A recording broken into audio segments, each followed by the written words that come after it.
Paalala naman po sa mga magulang mag-ingat sa mga bibiling laruan at costume ngayong papalapit ng Halloween dahil baka makasama ito sa inyong mga anak. May live report si Bernadette Reyes. Bernadette.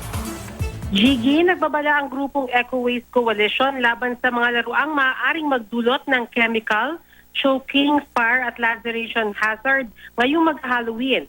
Sa kanilang toy safety campaign, ipinakita nila ang mga laruang nabili nila mula 12 pesos hanggang 130 pesos. Sa mahigit 100 laruan at palamuti na kanilang sinuri, 35 sa mga ito ay walang kahit anong lakip na information. Ang nalalabing 80 laruan naman daw, merong mga detalye pero kulang-kulang. Isa lang ang may kumpletong detalye tulad ng pangalan ng manufacturer, angkop na edad na pwedeng maglaro at mga sangkap sa paggawa ng laruan.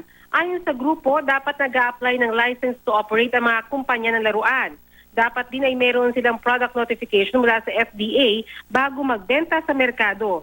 Hinihikayat ng Eco Waste ang mga bata at mga magulang na maging malikhain at gumawa na lang ng sariling Halloween costume.